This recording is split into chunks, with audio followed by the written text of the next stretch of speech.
here. And just one other, I want to follow up on Justin's question about Crimea. You covered the global politics of that issue pretty well. But what does the president think, or if you haven't talked to the president, what does the White House think about the fact that a possible future president of the United States would say that maybe we should lift the sanctions? I'm looking into it, and I'm looking into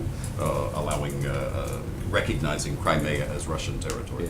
I have not spoken to the president about it, but I know the president believes that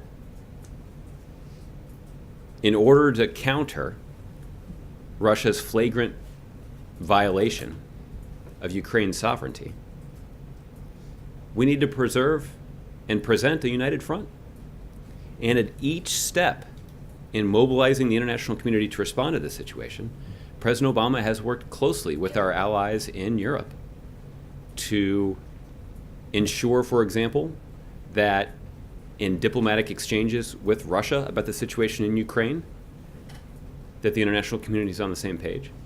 Obviously, Chancellor Merkel and President Hollande have played a prominent role in all of that in the context of the Normandy Group discussions.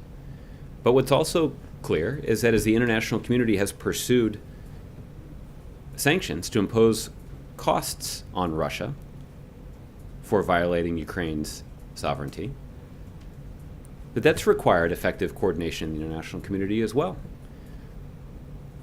The point that we've made on a number of occasions is that the United States, even if those sanctions were in place, doesn't do a whole lot of business directly with Russia.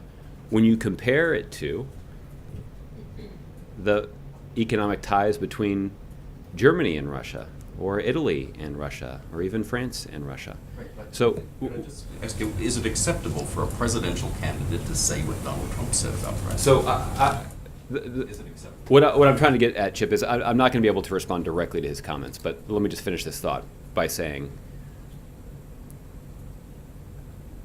our ability to pressure Russia and to send a clear message about how we will not tolerate the violation of Ukraine's sovereignty is predicated on our ability to coordinate effectively with our allies.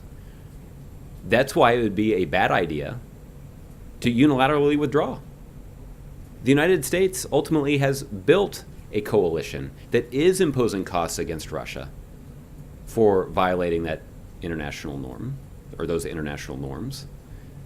And the president believes strongly that the United States and our interests are better served by defending those international norms and coordinating with the international community to impose financial costs against Russia for violating them. And to unilaterally withdraw from that effort would weaken the United States. Okay.